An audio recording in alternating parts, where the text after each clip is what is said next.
Hey,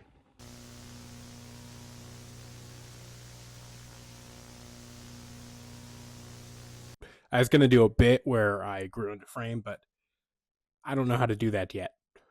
So, Ant-Man. We all know him by this point. He's had two pretty okay movies and one that people hate. I'll be honest, I haven't seen Quantumania yet. I'm scared to. These movies have turned Scott Lang and Hope Van Dyne into household names.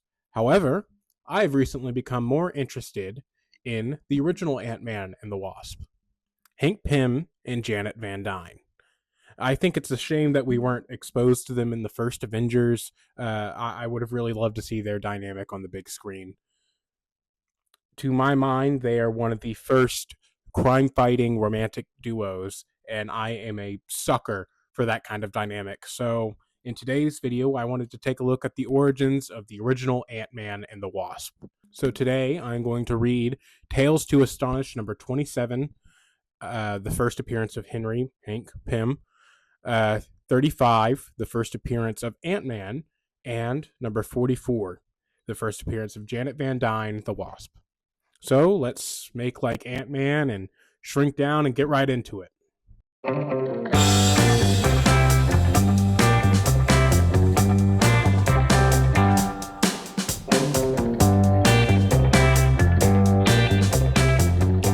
Okay, my mic started cutting out, so you get the mic on the trade back again. Anyways, back to the video. Tales to Astonish started as a sci-fi anthology written by Stan Lee and his younger brother Larry Lieber. This series was built around telling out-of-this-world stories. This series, to my knowledge, launched three major characters of note: Groot from Planet X, Ant-Man, and the Wasp. But Hank Pym's first appearance wasn't as Ant-Man. It was as the scientist Henry Pym in Tales to Astonish number 27, The Man in the Anthill.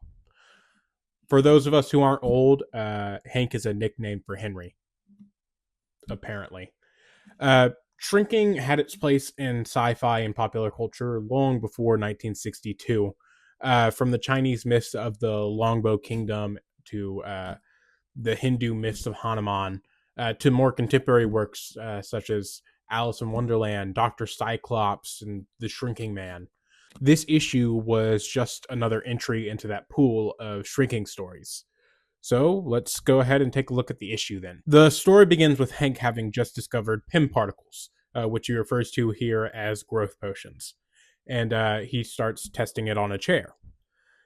Pym thinks back to a committee at a science convention that he went to, where he was mocked. And then he declared that he was working on a project that would affirm his superiority as a scientist. The issue goes on to explain the societal boons and advantages that this serum would have. Then Hank, like every great sci-fi scientist, decides to test his invention on himself. It works great, and then Hank uses the growth serum to grow back, and that's the end. No, of course not. Hank, like the remarkably brilliant mind he is, left the growth serum on the window ledge where he can't reach it.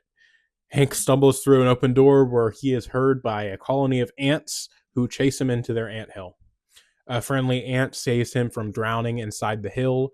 As the rest close in, Hank uses his ingenuity to start a fire and use a makeshift lasso. How or where he got the lasso from, I don't know. But he uses it to climb out of the anthill, but one last ant was waiting for him at the top. But it's taken care of by Hank's judo skills that come out of nowhere and are not explained. Hank then runs to the window where the growth potion sits, where that ant who saved him previously climbs him up to the potion. Hank grows back to normal size and decides that the serum is too dangerous for the human race and destroys them. Hank returns to the committee and tells them that his experiments failed and that he will listen to them and work on more practical projects. Stan and Larry sign off this story by saying that Hank never stepped on an anthill again because he knew that he owed an ant his life. This comic contains 3 backup issues: Mirror, Mirror on the Wall, my favorite, It's about an idiot husband who buys a cursed mirror for his wife. The sorcerer who's inside the mirror corrupts her until the mirror is broken and she is freed from the spell. Then another story about a jockey in debt who meets a talking horse, which gets him into more trouble with his debt collectors. This story is aptly called The Talking Horse.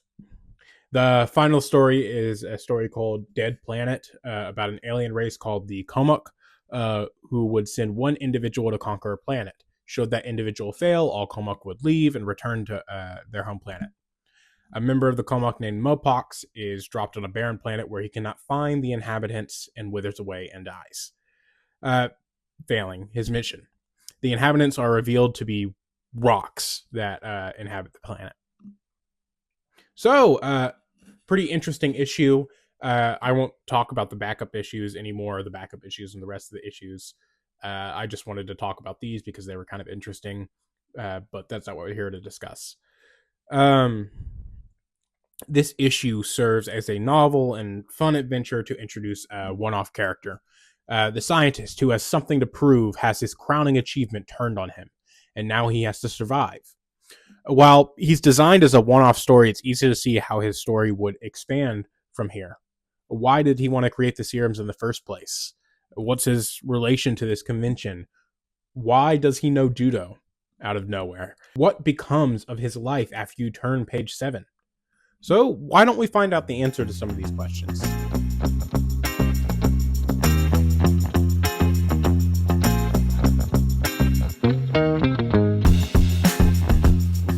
Tales to Astonish, number 35. Return of the Ant-Man. I have neglected to mention that we are in the early 60s, which is what I consider to be the great Marvel boom.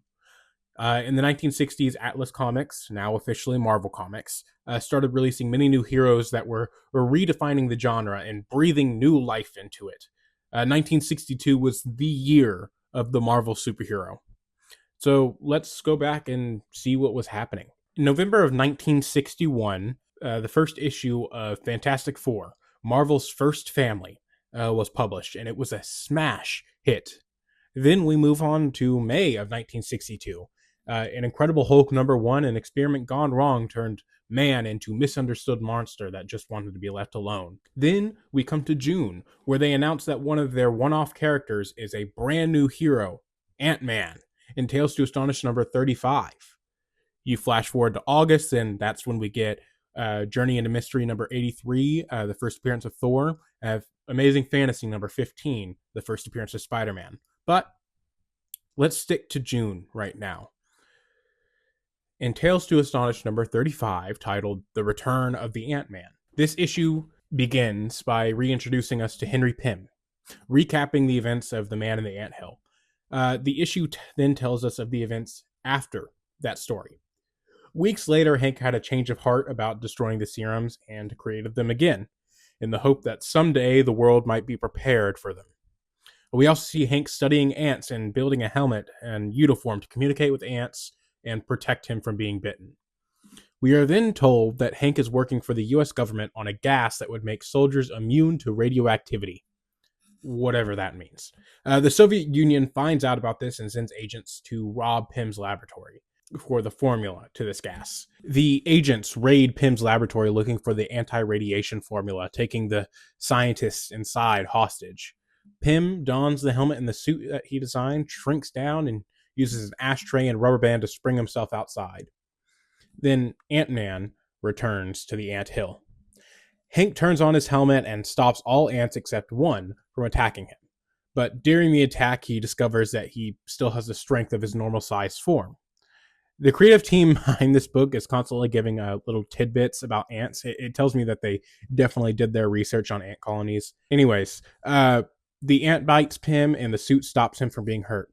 And then, they said it. The suit's made out of unstable molecules. For those who don't know, whenever early Marvel stuff had to explain anything regarding character's costume, and it like changing size with the superhero or not being ripped or torn or whatever, they would just say that it was made out of unstable molecules, which doesn't mean anything. Anyways, Hank judo strikes the ant on the head, and then he turns on the electromagnetic pulses in his helmet and asks the ants to help him. They agree, and then Hank and his I'm not saying that.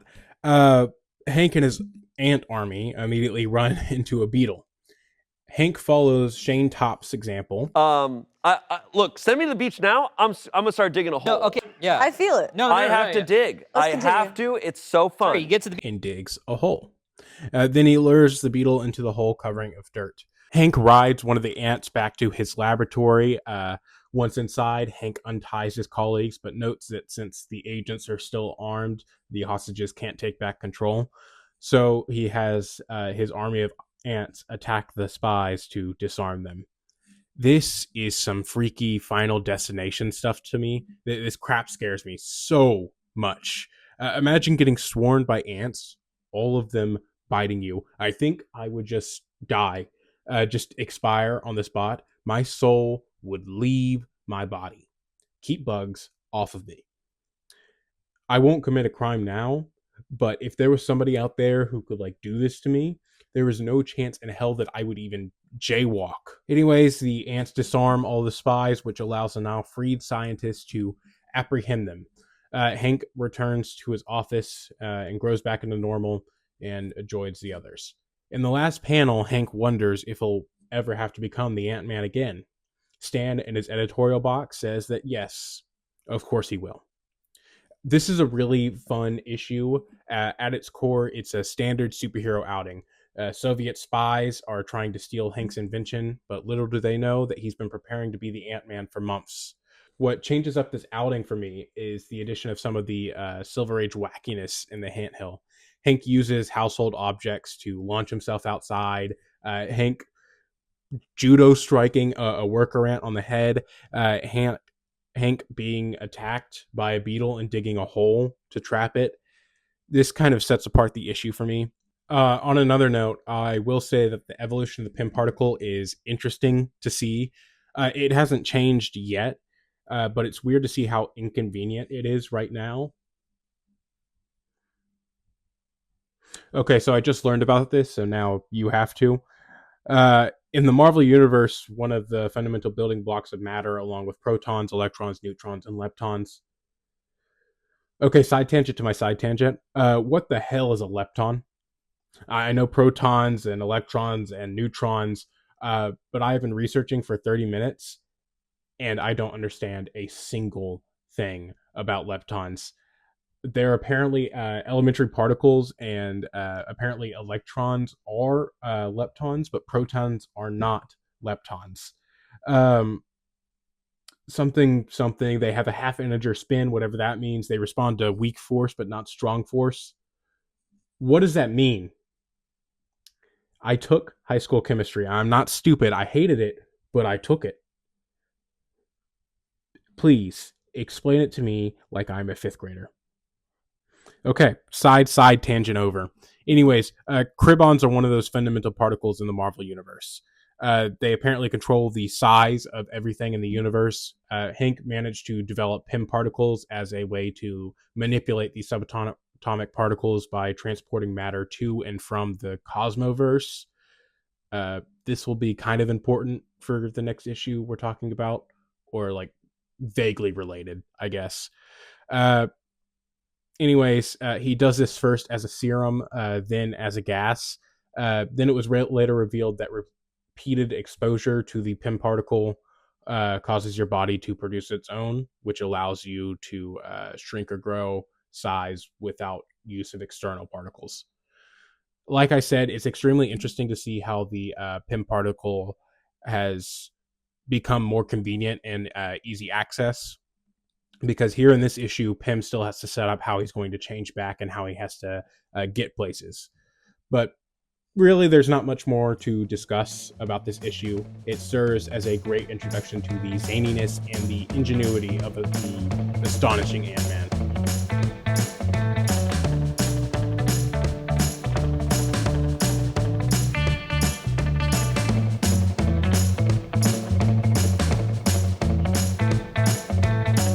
Tales to Astonish, number 4. 44, The Creature from the Cosmos. The first appearance of Janet Van Dyne, the Wasp. I told you Cosmos would be important in a bit because this creature is from it. All right, so off screen, I read the 8 issues in between Return of the Ant-Man and this issue. The status quo that's set up is pretty linear. The issues don't delve into Hank's life as Hank at all. The issues are very villain of the week detective stories, with the conclusion explaining how Hank figured out the villain's plot and who the villain was. In fact, I think the only time Hank actually fights anyone by interacting directly with them in these issues is in issue 38 with Egghead's Goons and in issue 39 with the Scarlet Beetle. Anyways, this is the first appearance of Janet Van Dyne's The Wasp, who I actually think currently is more popular than Hank Pym himself. I wonder why Hank's popularity really waned around the 80s. I digress. Let's jump into the issue. For the first time, we get insight into Hank's past. We spend a whole 4 pages of this 18-page story on it. I actually quite like this backstory and motivation that was added to Hank's origin. When he was a younger man, Hank married a Hungarian refugee named Maria Travalla. Maria and her father, Jano Travalla, were Hungarian political prisoners who escaped to the U.S. After Maria married Hank, she wanted to go back and visit her homeland with him, thinking that she wouldn't be recognized now going by Maria Pym. Well, she was recognized immediately, probably because they were talking about it out loud. We actually, there's a few panels where you can see Russian soldiers like looking ahead, listening to what they're saying. So Hank gets knocked out and Maria is kidnapped. While Hank is at the U.S. Embassy after the kidnapping, they get a call saying that her body has been found, with a note saying, this is what happens to those who escape from under the Iron Curtain. They also soon get a message that the factory where Dr. Janos Travalla works has been blown up, with sabotage being the suspected reason. Hank went berserk, according to this backstory. It doesn't actually show that. But he went berserk trying to find their murderers in Hungary. We're not told exactly what all he did, but it was enough to land him in jail. The U.S. bailed him out, but back in America, Hank remembered his final conversation with his late wife, who commented on his laziness, quoting what her father had always said, "Go to the ants, thou sluggard." This is a quotation from the King James Version of the Bible, Proverbs chapter 6, verse 6. Go to the ant, thou sluggard, consider her ways and be wise. This verse is talking about how we should find our examples in ants and how much they work and get done. When we come out of the flashback, Hank talks about how he needs a partner to help him out and carry on his crusade should he die. Hank begins working on equipment for his future partner, including experimenting with the cells of a wasp to give a miniaturized person their wings and antenna. He is working on this when he is interrupted by Dr. Vernon Van Dyne and his daughter Janet at his door. Dr. Van Dyne is looking for Hank's help with designing a machine that will allow him to communicate with beings across the galaxy. We also hear Pym's first thought of Janet after she's introduced. She looks like Maria, but she's much younger. Not much more than a child.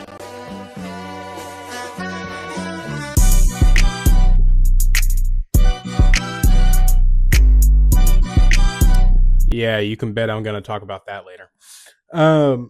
Anyways, moving on from that, Hank refuses to help, saying it's not his field. Later that night, Dr. Van Dyne turns on his machine, and a criminal from the Cosmos dimension, identified here as the planet of Cosmos, comes through the screen and kills Dr. Van Dyne. After he's drawn to look at the monster.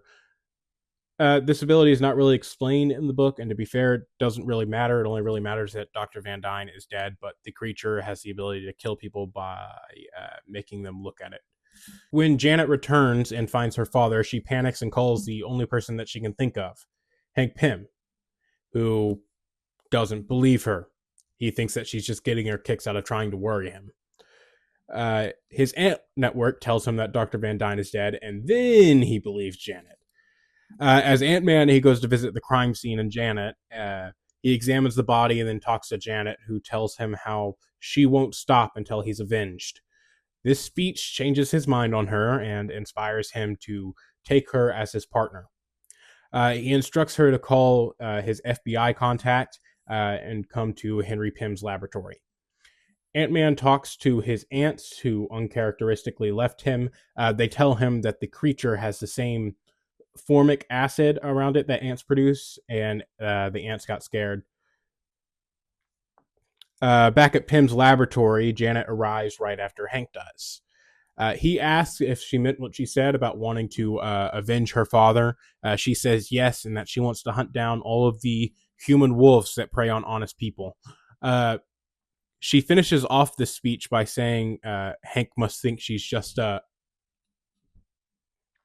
nope, nope, nope, nope, nope, nope. I have to save it for the discussion. Anyways, she agrees to be his partner. Hank tells Jan about the shrinking gas and implants the wasp wings and antenna cells into her. After this, the creature attacks, and we get to see Hank and Janet suit up. Janet and Hank's suits together give me a very retro futuristic vibe, which makes sense. The 60s is kind of what where we get the retro futuristic vibe from. That's what they believe the future was going to look like. But as for Wasp uniform, it is 100% the shoulder pads, the cone head, and the antenna. The overall, it's a solid costume. It's definitely striking and unique. Hank shows Jan how to shrink down, and they fly, or rather, Wasp flies. Hank catapults. On the way there, Janet confesses that she's falling in love with Hank. Girl, it's been a few hours. Please, Janet, get a hold of yourself. This man didn't believe you when you said your father died. Hank rejects her advances, but in a way that implies that he's into her, but also openly admitting that she is a child. Uh, Hank, in his head, compares her to his dead wife again before warning himself not to fall in love. Hey, hot take. If you have to tell yourself that, it's too late, girl. It's you fell in love. It's too late. Meanwhile, Janet is stewing about the child comment that Hank made, so she tries to prove Hank wrong by taking on the monster head on. She flies into the fog that this creature is producing, which starts drawing her in, but Hank is able to bring her back safely, and they retreat back to the laboratory to formulate a plan. It might sound like I'm being very vague about the actual villain of this issue and the monster, but honestly, we are not given that much information on what this thing does. It kind of just does things, and there's not really much explanation for why, um, other than he's a criminal from the cosmos dimension who's seeking refuge on Earth. Okay. So the plan that they formulate, since the creature is laced in formic acid, Hank whips up an antidote for it and placing it in shotgun rounds to shoot the monster with. They track down the monster to Wall Street and have the ants transport the shotgun there. Wasp, Hank's partner, wants to know what Hank's plan is, to which he cuts her off with a nice and smooth, "Quiet, girl. I've got to think this out." All right, Hank. Chill. Hank then shoots the creature multiple times, which makes it fade away for some reason. The two tiny Avengers hug as they celebrate, but then Hank catches himself and pulls back, saying it's not proper. The issue ends with Hank saying that he'll never be alone again, while Janet thinks about how she will make Hank realize that he loves her. What? This issue was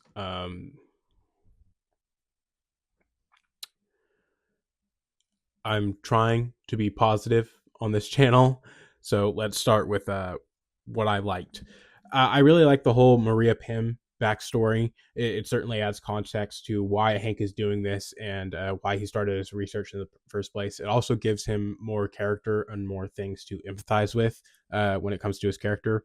Overall, I like the way that Janet was introduced. Her father dies, and she, being connected to Ant-Man, wants to avenge him. All this talk of avenging, it's no wonder that she came up with the name. Uh, Third, this is the first time we get to see Hank's personality at all, past just being smart or being Ant-Man, which also turns out to be a bad thing. Okay, now to the bad things. Hank is an arrogant character, which is a good character flaw. But in this issue, his arrogance and outbursts are all directed at Janet. And speaking of Janet in this story, she is somewhere in between the ages of 18 to 20. Hank is somewhere in his mid 30s. Begin one of my least favorite relationship dynamics. The young, freshly adult person falls in love with a 35 to 50-year-old lonely person, or vice versa. These types of stories where the younger person feels like they have to prove themselves that they're more mature or capable to impress the older person. We saw it here. We saw it in that one weird ass Brave and the Bold comic with Hal Jordan and Supergirl. It's such a frustrating story beat, especially when the older one is entertaining it in any way, out loud or in their head. I really dislike that story beat. This leads into the discussion of how Stan Lee writes women. Also, preface or midface, I guess. I understand it was a different time, but just because people shot each other in the Old West doesn't mean it wasn't wrong. Depictions of relationships, women and minorities, etc., uh, they affect the perception of these groups and facets of our lives. It's important to talk about how these depictions back then were wrong, even though this is how so many people thought back then. Especially since the '60s really were not that long ago. I know I'm young. I'm the same age as Janet in this story, but 1962 was only 63 years ago. Many 10-year-olds who read this issue when it came out are still alive. Many of the people in those pictures are still alive.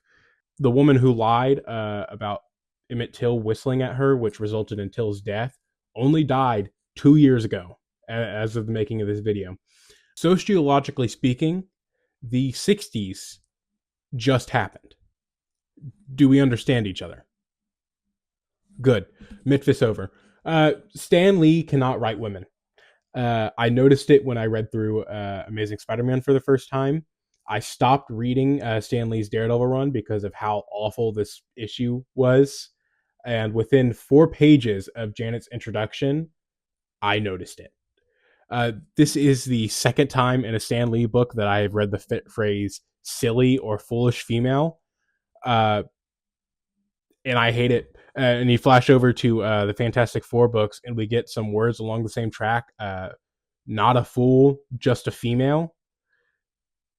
I don't think I need to explain why the way these women are written is bad. The only personality trait Stan Lee women seem to have is fawning over the hero and being a stereotype of a woman, like makeup and looks obsessed. And I'm not going to get into that stereotype. Uh, I'll put another example of Wasp being like that here. Um, as it was basically all she did in the early Avengers stuff and in this series. Uh, Please tell me if I'm wrong, but I believe the reason Mary Jane was such a popular character in Spider-Man is because she had the extra character trait of being a party girl who doesn't care, instead of just the one character trait of being woman. Either way, this is a problem that persists throughout Wasp's early appearances, and it can make those issues pretty mind-numbing to read.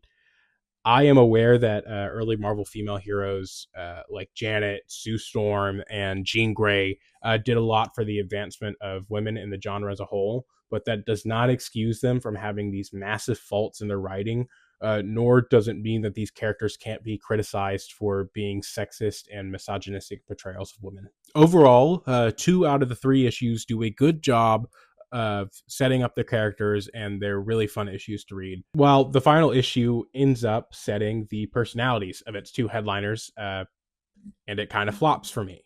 Hank Pym is a complex character who only got more complex as time went on, and I think he deserves a chance in the spotlight that he never really got. As I mentioned earlier, there is a reason Hank lost a lot of his relevance and why writers don't really want to use him.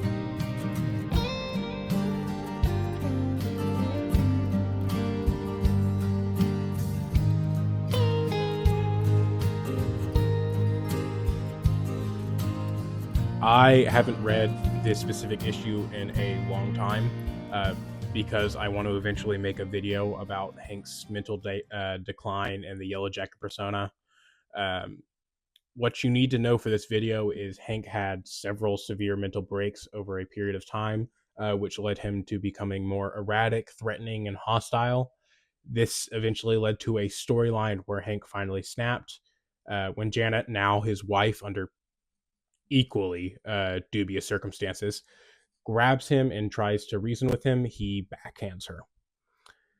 Now, whether or not there was a breakdown in communication with the creative team behind the scenes, and whether or not he was supposed to swat her instead of backhanding her, he was clearly supposed to hit her. This is a well thought out story about domestic violence that I plan to cover in its entirety at a later date when I'm more familiar with the comic history up to this point. But this is something that Hank did that his character never fully recovered from, nor should he really.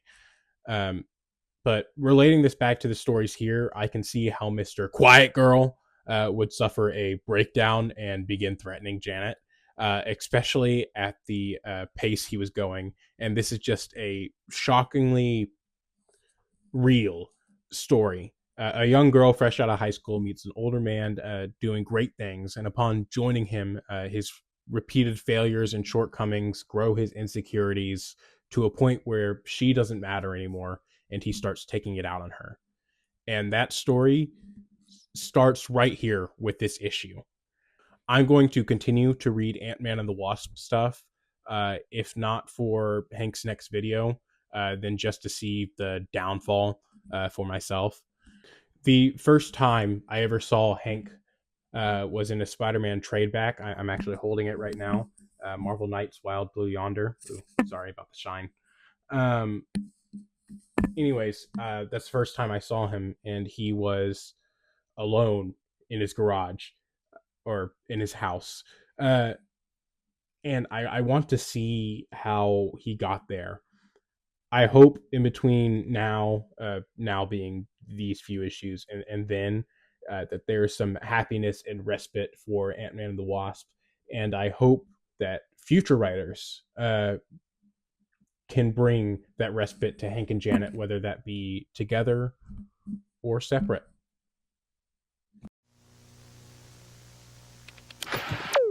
Hey, just wanted to come here at the end and say thank you for watching. This video took a minute to put together and research and stuff. So thank you for watching to the end, and I'd love to see you back next time. I think the next video that's probably going to come out is going to be on The Amazing Spider-Man 2 or Far Cry. So stay tuned, and I'll see you next time.